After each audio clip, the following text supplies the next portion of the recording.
Alrighty. Let's see. Yeah, okay. I think that's us potentially live now. Is it? I don't really know, to be honest.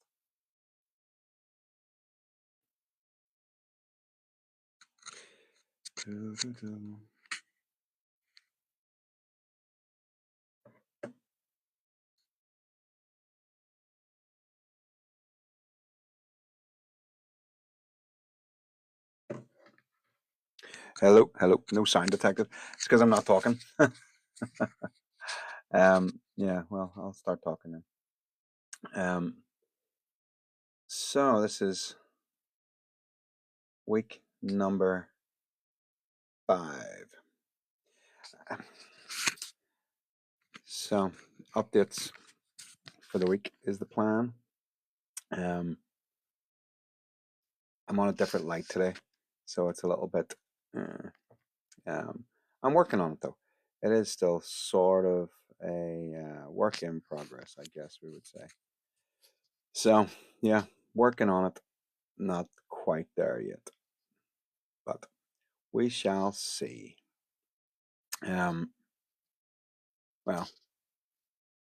I'm a day late also, which is not ideal, and I apologize for that. It's been a busy old week, to be honest. It's been a busy old week. We have pool issues that we just aren't quite on top of yet, and we have a few bits and pieces that we need to be better at, and yeah, so it's been a tough wee week, I guess. I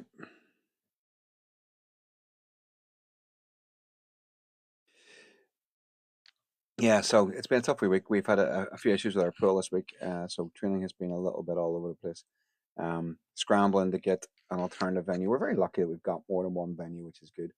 But obviously our preferred training venue of choice is in Belfast because it makes life easy for everybody to get to. Hi guys, and we haven't quite been able to do that this week as we would have preferred. So, bit of a scramble. I'm gonna turn that camera out of the light, though. It's blinding me. So yeah, a little bit of a scramble this week. The pool temperature dropped to 25 degrees. The end of last week, which was a little bit of a pain, and we've had a little bit of a scramble this week to sort things out. So not ideal, but the joys of working in a club program, I guess. We're very fortunate that we've got more than one place. So we only really missed two sessions on Monday, because we didn't get the other venue organized just quickly enough. But we managed to get something in place for yesterday, and we're back today. So the pool temperature is back up to 27.5. So we're back in today, and yeah, so it's all good. Now, I apologize. The dog is wandering around, so if you see, well, we have a Great Dane. So if you see this large animal walking past here, she might not. She's sleeping at the door in the sun, but she may wander past it. It's not any sort of wild animal. I have a reasonably large dog, and she may cruise past there at some point. Anyway, this week, let me see. Last week we had a good week last week. A bit different. A few bits of housekeeping with TikTok. They have once again suggested that I try to get up to 2,000 followers. What am I on now? So it's like 13 more. It's 103 more. Listen, I don't really know what I'm doing, to be honest. Is it ever really likely? I don't know. I could potentially be talking to myself, but sure, it's cathartic, you know. So hopefully I've got a few bits and pieces today that you'll find reasonably interesting, and I'm going to put some PDFs into a little free thing on Patreon that anybody can just go in and get about energy systems. So I thought I'd have a little talk about energy systems today. Hopefully it's interesting. Hopefully it's intelligible, because so far, I got to be honest with you, most of what I've said so far is not all that intelligible. So what we're going to do is I have, let me see, can I make that smaller? What we're going to try to do is run one or two little videos here. Let's see if I can find them. There's a video. Yeah, let's go with a video. So last week, Danielle, this is Danielle. I hope you can see this. Last week, Dee was over in Collie, and she managed to win a couple of medals. She got a gold. It's her fourth one up from the bottom. So fifth one up from the bottom. Top yellow lane. Breakout's reasonably good. Nice and aggressive. She's beside Ingrid Wilm, the Netherlands. It's not a particularly good camera angle. It's the one that we're given from Collie's live stream. So it looks halfway decent, like, you know. She's getting her hand on the wall first here. It's nice. Nice. I touched. It's good. First place. Hold on. I don't know if we can pause it inside this app or not. But yeah, that's Miss Hill right there, winner. So that's quite nice. Yeah. So that was decent. She went 27.84, 27.83, something like that. And then she went 27.85 in Cannes. So that's in Barcelona. And then 27.85 in Cannes, which is decent. You know, it's not a rested swim. It's relatively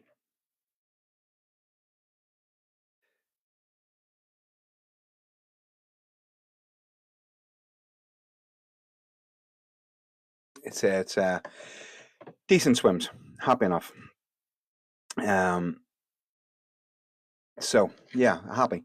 Now I have to say that there are other improvements to be made. Is the obvious thing. There's things that we can do much better. So there we go. Not too bad. Now, the plan for the week ahead is simple. We're back in hard work. This is the first week of a block of 4, and we've got 3 weeks where we progressively increase our load. 3 weeks. Starts pretty hard, I have to say. And we progressively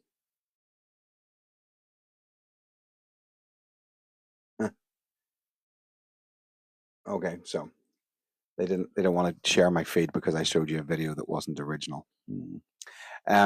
So yeah, it's a progressive loading week. So we're going to load for 3 weeks, and then the 4th week is a down week again. So this is week 1 of a little cycle of 4. At the end of this cycle of 4, we're very fortunate. We're getting to go away for 10 or 11 days to Torremolinos, and we're gonna do the first of our next little block of loading long course for 10 days there. So that's going to be quite good.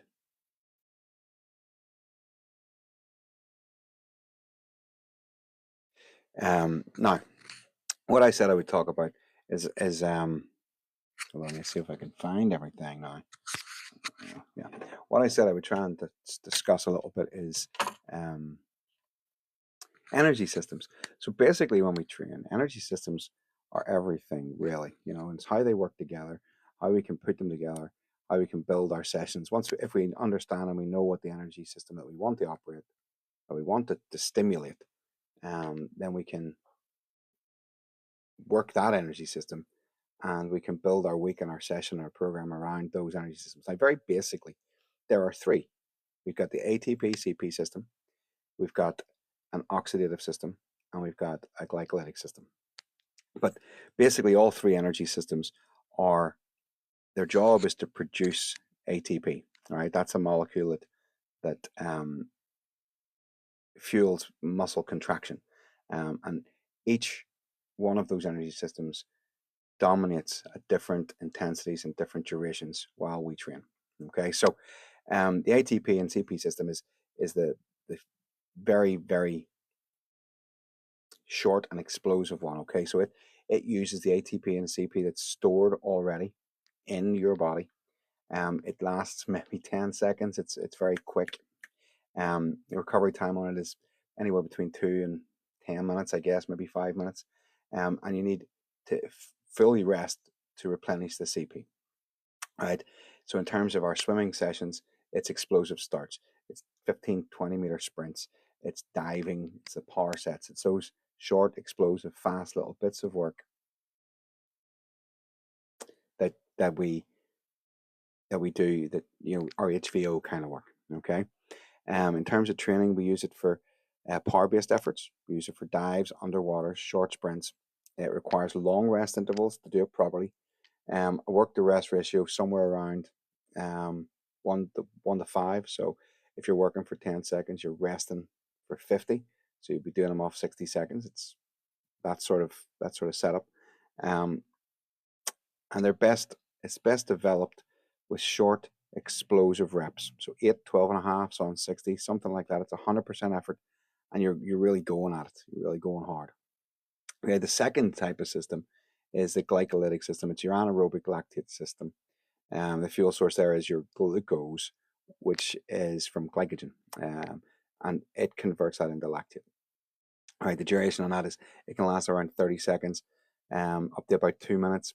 It's high intensity work, it's high intensity efforts, it's working hard. Recovery time on it can be anywhere between 30 minutes and 2 hours for lactate clearance to be effective. And it would sort of be 200 and 400 meter race pace stuff with fast rest intervals. Okay, so it breaks down. What happens there is it breaks down glucose without oxygen. Okay, so it's anaerobic glycosis. All right, we used to just talk about it as an anaerobic system. It's glycolytic is probably a more modern terminology to use, but it's the same thing. It produces ATP and it produces lactate as a byproduct. Now, lactate can also be recycled back into the ATP-CP system. It's not just a waste product; it's an energy source, but it's not a very effective energy source. Okay, and that lactate, when it accumulates, is what causes that heavy muscle pain and muscle fatigue, and that feeling like you've got an elephant on your back, and you're just like, oh, you just want it to stop. All right.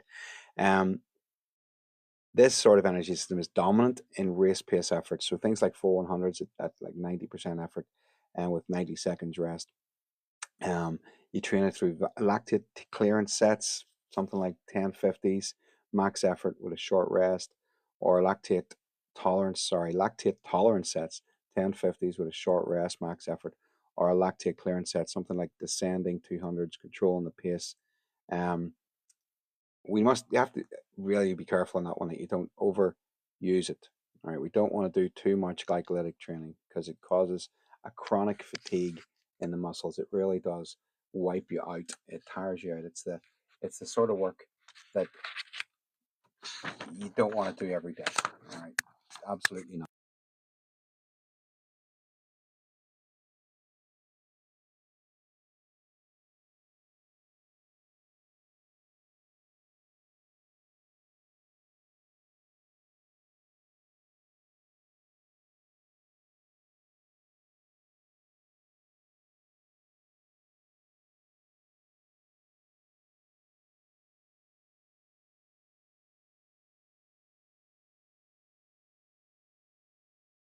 We go back to this. Sorry, we'll go back to this. That's technology for us. It's great when it works. Anyway, so we'll go with perfect. We'll go with the aerobic oxidative system. Anywhere between 2 minutes, hours and hours of work. Um, it gets its fuel from carbs, fats, proteins, which it burns with oxygen.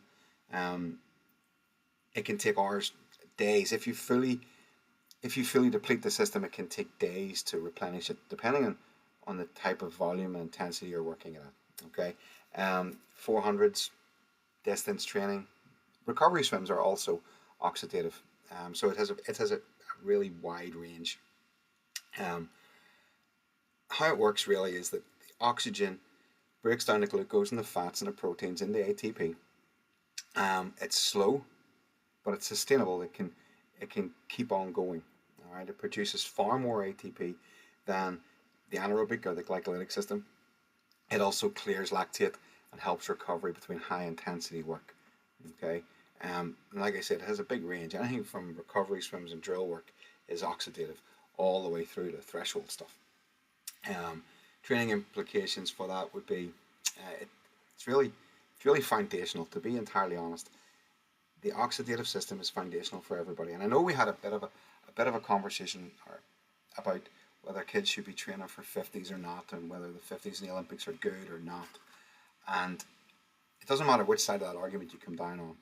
All right, if you want to train for 50s, you need to be fit enough to swim multiple sprints in training.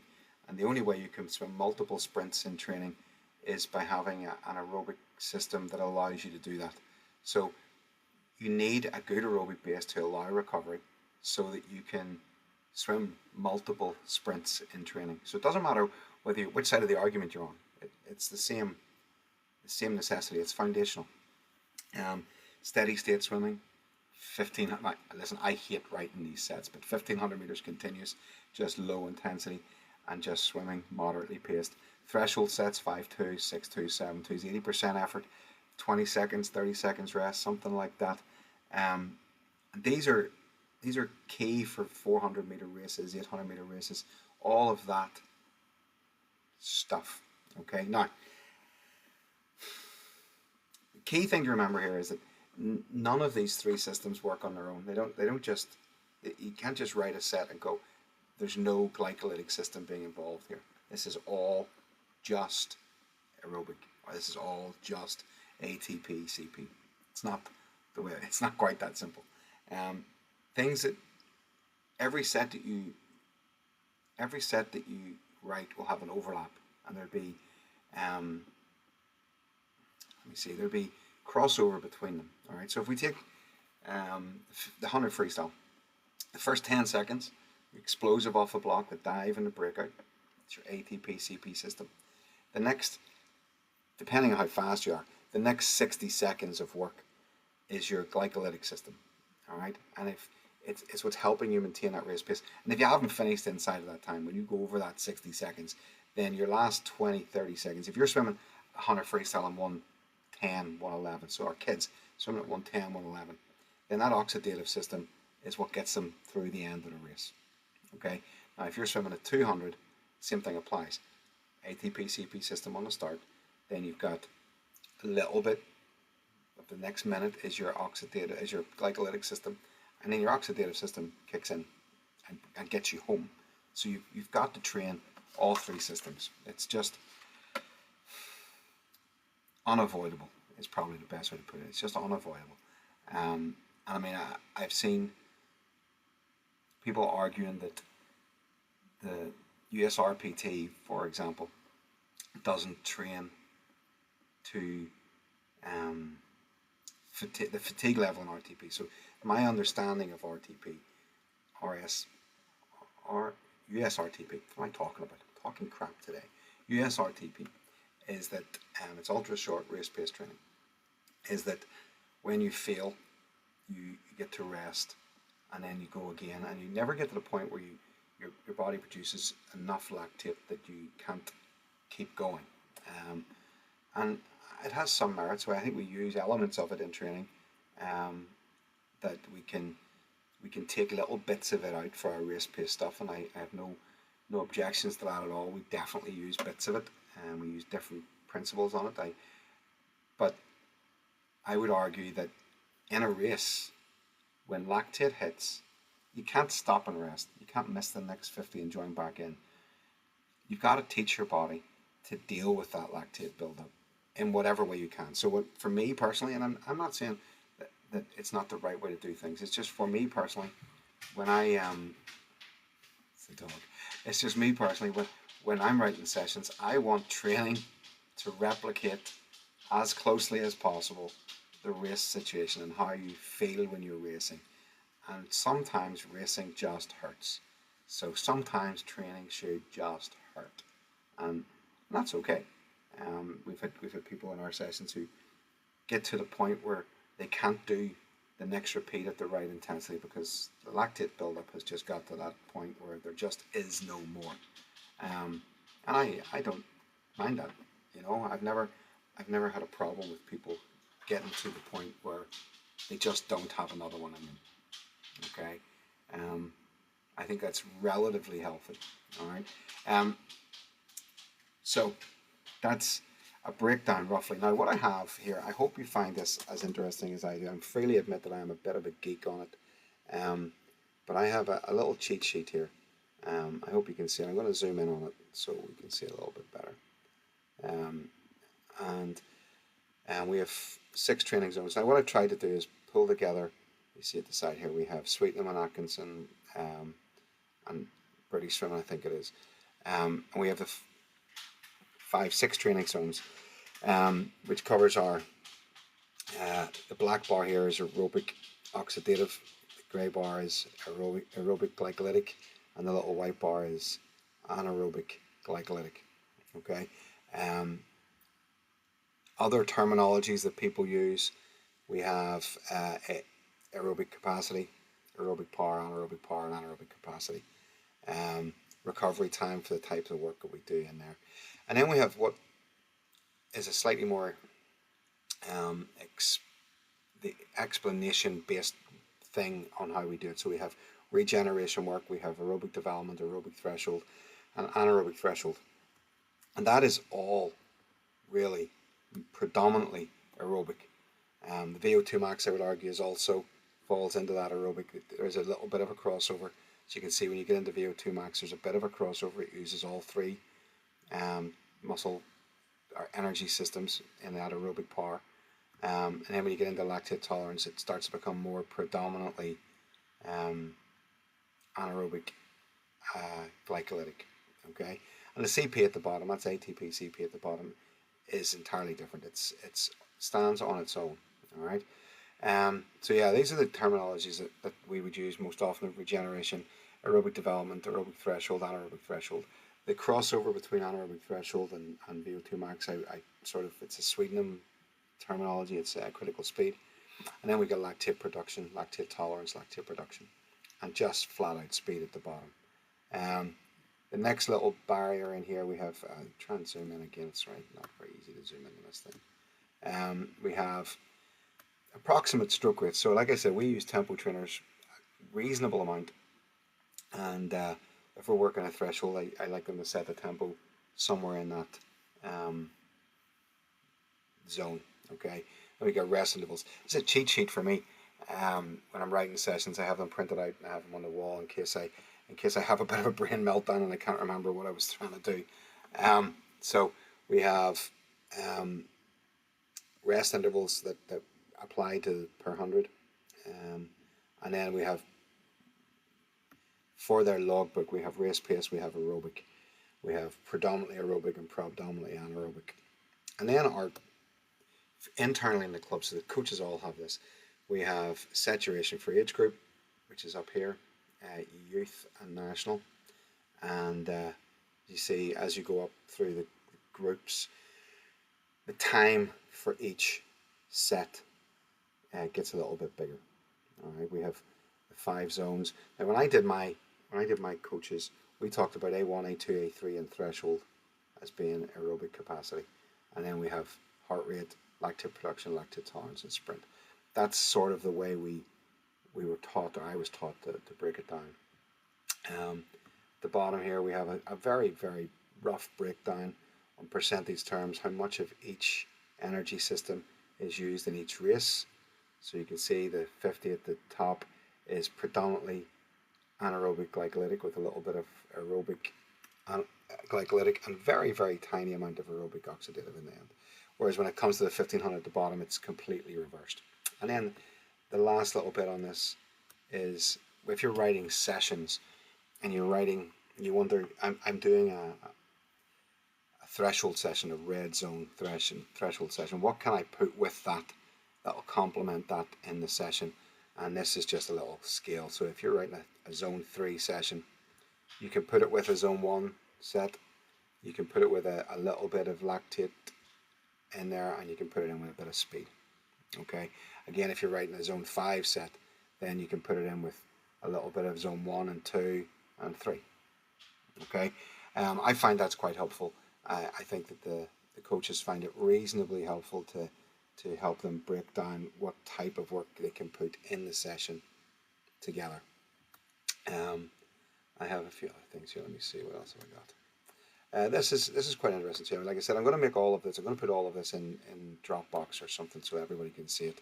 Um, this is stroke rates. I'll zoom in for some of this so you can have a little look. All right, and again, this is aerobic capacity and stroke rates. Okay, and how to take them. Approximate heart rates, 10-second counts, and if they're prepubescent, what their heart rate should be by comparison. And it goes through all of the energy zones that we would use. And this is not my work, by the way. This is uh, useful information that was 100% stolen from a friend.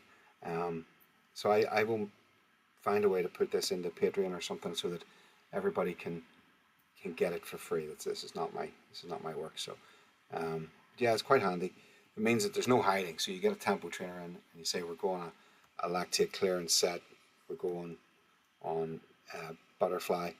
Set the rates to 30 to 39. See how you got on. So it's quite useful. I find it quite useful anyway. But I'm a little bit of a geek. So. And I think the last little image here, this is a similar sort of thing. This is, I tried to pull together the same information into something that I found out was easier to use. I could put on a whiteboard somewhere. And this is useful information, a little bit of lactate stuff put at the bottom. But again, it's stroke rates. This end is very, very easy. So if you're doing freestyle with a stroke rate of 20, it's very easy. It's aerobic capacity. As you move up, if your stroke rate goes into around 36, you're starting to move. It's still aerobic, but you're starting to move into aerobic power. Lactate around 4.5, something like that. Obviously, everybody is a little bit different, and everybody has different ranges. But it's a guide. That's what it is. It's a guide. So my plan is to put those into. I'll put them in Patreon, and then but they'll be in Patreon free for anybody just to go in and download them. Like I say, I have them here laminated, and they sit on my desk just in case I feel like I want to try something different, or I'm looking for inspiration or something, So that's why they're there. Hold on 2 seconds. Sorts of stuff's not working now. Anyway, there. So yeah, I would tend to limit. That's a good question. Yeah, I would. To be honest, the way we would do it with our age groupers is with our younger swimmers is we would focus on skills, which is by default aerobic, and I would go with developing an aerobic base early. Now, LTAD would tell us that there are 2 windows of trainability for speed. So those prepubescent kids can go short, fast sprints, and they can fire the fast twitch muscle fibers. They can get them turned on, and they can be aggressive. They quite enjoy it. The way I tend to do it when I'm covering for some of the other guys is we do little partner races on the floats, and we get them to kick across the pool, and they're being aggressive and fast, but it's only for like 10-15 seconds. And then long, low level, good skills, aerobic stuff. Things like aerobic power, I would tend to leave off until they've gone through puberty. A little bit. Now, if I refer back to my notes, like I said, I don't want to be wrong.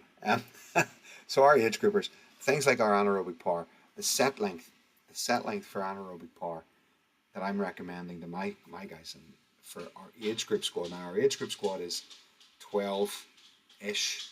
All right, it's really a regional squad now. It's not age group anymore. It's really a regional squad. But it's about 12-ish, and the set length for anaerobic power, and I'm recommending to those guys, is 4 minutes. So it's not going to. It's teaching them to swim with intensity rather than worrying about developing that energy system. Because the reality is that they're probably not going to go at the right intensity. They're probably going to become. It's probably going to become an aerobic capacity set anyway. So what I would do with the majority of the prepubescent kids in the club is focus on 2 areas. I would focus on them being at long, low level, good skills, build an aerobic base, and then depending on their age, either just go short, fast sprints. So in Ulster we have an aqua sprint series which focuses on 25, so it's really quite good for those guys. They race 425s for under 12s. So focus on short, fast, explosive, good starts, good breakouts, and be fast. Um, Sort of the 12, 13, 14 age group, I would start to look a little bit every now and again on race pace, and 200. Now, again, contrary to what some people would tell us, we would go like 200 race pace. Um, that would be that would that that would be the way I would do it. There's a good book, um, championship championship swim training, I think it's called championship training maybe. It's Jan Albrecht, and he does a very nice little graphical representation of when you can start adding in. It's a tree growing, and as the tree grows, you can start adding more in. So if I can dig out the little picture of that, I'll send it to you. But yeah, it's adding a little bit more in every year at every stage of the development. What I would say is that I tend to not subscribe wholeheartedly to long-term athlete development. I would be more inclined to rephrase it as appropriate athlete development. So if a kid is ready to do the next thing physically, emotionally, technically, then I wouldn't stress myself too much. I would try it out and see how they get on. I hope that does that make sense. I hope that makes sense. Sometimes I talk myself around in a circle, and it's I lose track of what I'm trying to say. So I hope that makes a little bit of sense. Yeah. So I had another question. Somebody asked me during the week again about how I would. Well, I guess they were trying to ask me about the USRPT stuff, and I mean we played around with it for maybe 6 or 7 months, and I don't think I got much more out of it than I would have got out of just more traditional training. I mean, my fear again. This comes back to your question, sort of. I guess that my fear is that people see people like Cam McAvoy, who is a phenomenal swimmer, a phenomenal athlete. But he's 30, like 32 maybe. And he's talking about how he's changed his training and he's focused on just being fast and being aggressive, and he's at the pool for maybe 3 hours and all he's doing is, just being fast, just being fast. And my concern is that we're going to have a bunch of people who are just going to start applying that principle to our 10-year-olds and our 9-year-olds, and they're not looking and saying, well, possibly the reason Cam McAvoy is able to train like that now in his senior years is because of the massive aerobic base that he developed as a junior athlete. He didn't just turn up one day as a 30-year-old and start swimming like this. People who can do that are very, very few and far between. So I think it's really important that we develop aerobic base. And I think my personal feeling on it is that the people who are doing more technically skillful stuff with their junior swimmers are more right than not. Like I said, there's more than one way to do everything, but I think if you're doing more technically skillful stuff with your junior swimmers, then you're more right than not. I think that makes sense. Anyway, yeah. Does that answer your question? I hope it does. Yeah. Super. The other thing that I was just thinking about this week was, I don't know if you've seen it. It's not really in relation to me. It interests me a little bit. Is the world records in the 50 freestyle, by the Greek guy whose name I can't pronounce, taking 0.02 of Cesar Celu's 2009 supersuited 50 free. He went 8.9, I think it was, which is obviously stupidly fast. And there's a video of it out there. He's in the pool on his own, and it's very, very fast. It's obviously it's on drugs. It's doped, and he's in a band suit, and he got absolutely loaded for it. He got like $1 million for breaking the world record. Phenomenal. And my question really is, how do we feel about it? How do I feel about it? You know, the enhanced games. How do we feel about the enhanced games? Is it something that we should be embracing? Is it something that we should be looking at? Is it the next evolution of our sport? I really hope it's not, by the way. From my point of view, it's a different sport. It's is there a good analogy? I'm not sure. It's wrestling, WWE wrestling to MMA. That's yeah. Well, I would be inclined to agree. I think it's entertainment. I think it's sports entertainment. I don't think it's really sport. I think they have to train, so I wouldn't insult them by saying they don't train. But I think that it's the equivalent of WWE against MMA. You know, so they're athletes. They're in an environment that allows them to operate in the way they operate, and then they step up to entertain us all, and that's what it is. It's sports entertainment. I think it's not sport. So I think that calling it, like you say, calling it a new record is you know, it's just not right. Like, the question marks for me is that with a rubber suit on performance enhancing drugs, and you beat the world record by 0.02, what does that say about the world record? Phenomenal, unbeatable is probably the best way to put that. And then it turns out he was only on those drugs for like 2 weeks. 2 weeks. He immediately retired, and then like 12 weeks later or something, he went again in a pair of jammers, and he went faster than Caleb Dressel. Again, like you said, it's yeah, our sport's going to get weird, I think, is the bottom line. Our sport is going to get weird. The question is, how many people are actually in a place where they can physically do that? I mean, they're offering $1 million if you break a world record. $1 million. I mean, there are going to be people out there who just want the money. And I mean, who doesn't want the $1 million, you know? But you'd have to be at the end of your career, I think. So, yeah, I just thought it was quite interesting, you know, that we're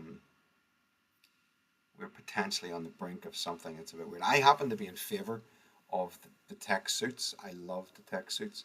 2006 to 2009, I think it was, 3 years of crazy fast swimming. At the time, records getting broken every time they dived in the pool. And I think things like that's technology that our sport can embrace. It's not cheating. It's technology, and it's advancing our sport. It's still about what the human can do without taking a supplement to do it. I don't know that they'll ever come back. And all of the records have been broken anyway at the minute. So apart from that, 2009, 53. So I think that our athletes are better athletes now. That's probably the upside of there being no tech suits. So our athletes are probably better athletes. They're physically better conditioned. They're technically better swimmers, I think, by and large, because they have to be. They're not getting any assistance from the technology. So I think that it would be fascinating to see what somebody like Caleb Dressel could do in his pump if he was in a jaked rubber suit, like, wouldn't it? That man could fly, like, you know. Or what some of those boys could take on Paul Biederman's records if they were in a rubber suit. That would be pretty special, I think. Anyway, that's not something I need to concern myself about at the minute, I don't think. So I hope that was a little bit helpful today, a little bit different. Um, like I said, we haven't had Dee in the water for a week with us. She's been away at Mare Nostrum. So did you see the video? I can't remember. I actually got a flag up telling me that they weren't going to recommend my video for anybody else to watch because I played a video over the top of it that was not mine, which was a little bit annoying. But I'm going to play it again just to annoy everybody. But it was, so she was away. She picked up a gold in Barcelona, silver in Cannes. She's back in the water Monday. So it's been a relatively quiet week. Water's back in operation again, which is nice. So yeah, are there any questions or anything else that I've said that doesn't make any sense, or that you think I wish he would explain that in a way that I understand because he's just talking crap? And like I said last time, if there's anything you want me to investigate or have a look into or talk about, send me a wee message and we'll I'll see what I can do on it. You know, obviously I'm not a fount of all knowledge, but I do my best. You know, this is it's a busy wee week this week. We have Harper, my little girl. She has two choir school. She's in P4. She has two school choir performances this week. So it's a little bit manic. The pool getting closed down, and then I have a function to go to at the end of the week, and then we have another meet on Saturday, Sunday. Fingers crossed, the last couple of our guys can qualify for the summer championships. Last year we had 6 qualified for Limerick. This year, 3 of those 6 moved up into the 15-year-old age band, so they're in Dublin, and 2 of them haven't qualified yet. But we now have 8 that have qualified for Limerick, so it's a net gain of 5, which is nice. You know, so 5 more people that are eligible to race in the summer is always good. I have, I think I've got 17. I want to say I've got 17 from my home program that have qualified for the summer, and that doesn't include like Thomas Leggett, who's over in Loughborough at the minute, or the 2 Whiffins who are over in Loughborough. Sorry, Thomas is in Stirling. So there's 20 plus Connor Ferguson, who hasn't qualified because he hasn't raced. But yeah, there's 22, I think, probably, and then there's those 3. I'm hoping that this weekend we go to Bangor and we have 1, 2, 3, 4 more that need times. And I'm hoping that they get those times, because it means that when we go to the Torremolinos at the end of next month, that we can have everybody focused on the same sort of thing. Makes my life a little bit easier. You know, obviously we'll have one group that's coming back to race in Limerick, and then we'll have the second group that's going to Dublin, and then we'll have Danielle going to Singapore. So it would be nice to not have to try and keep people motivated to train when they don't have a gala. At the end of the year, that would make my life much nicer. So yeah, it's not bad. Thank you. It's not bad. I'm happy enough. You know, I mean, we have obviously got one superstar in the team, who doesn't really consider herself a superstar, which is nice. And we have a bunch of other people who are aspiring to be just that, and that's what we want to help them achieve. You know, if we can polish a few more diamonds, that's our job done. And we'll see. Keep my eyes open for this job advertisement, and fill in that application. Let them reject me roundly. But listen, we'll see. So yeah, listen, I'm going to wrap it up here, I think. Unless there's anything else. If there's any other questions that I haven't covered, or that you've been wanting to know, if there's something I've said we've done during the week that I didn't explain very well, or if there's something on those energy systems that I didn't explain particularly well, then just ask, and we'll see what we can do. And like I said, I'm going to fire into Patreon just because it's somewhere safe to keep it, somewhere I can upload it. but it'll not be behind a paywall or anything. It'll just be available. Anybody who wants them can go in. They're just little PDFs. And like I said, I have them printed out. They're little cheat sheets that I have printed out that help me out. And if I can find a poster, I have a poster as well. If I can find a PDF of the poster, it's just physically too big to put on the screen. Then I'll stick that in there as well, and start sharing some resources. I think is probably a way to help everybody out a little bit. That's my plan anyway. The book, my book. I finished. I'm gonna say I finished writing it. I think I finished writing it. I keep going back and changing bits of it, but I think it's finished. I'm just compiling like a recommended reading list at the back, and recommended resources, and then some templates that I'm going to put in, some examples of cycle plans I'm going to put in, and it should be good to go before the summer. I think that's the plan, is that once I get the proofs back, if you're in Patreon, I know there's 5 or 6 people that are in there, then you get drip fed some of it. So I hope it's at least a little bit interesting. I hope it's at least a little bit informative. It's making me think a little bit more than I'm comfortable doing. So yeah, that's quite exciting. And I spent a little bit too much time planning the cover of it. That was the most rewarding little piece. But yeah, so that should be out, I hope, by the end of June. It'll probably not be out. I'm saying by the end of June. I'm on camp until the 6th of July. So it's probably going to be middle of July, best case scenario. And yeah, I've also come across an Excel spreadsheet that has some really good drill stuff in it that I find that I'm looking into, see if I'm allowed to share it. In which case I'll try and get that out to everybody as well. It has some nice video links in it too. That is pretty good. I'm trying to put it together in a format that makes sense. My brain doesn't make sense a lot of the time, so if I can get that done, I'll get that sent out too. And I think that's everything. I think so. Yeah, not too bad. Anyway, if there's nothing else, then I think I'm gonna go and get my lunch. The dog was still sleeping, so that's good. Yeah. Anyway, listen. Thank you very much. I think it was 18 or 19 people came in at some point today, which is okay. And yeah, we need to spread the word. You know what we need to do? I need to be more active on these things so that I can spread my wisdom through much more people. That's what I need to do. I need to be more active on TikTok than I have been recently.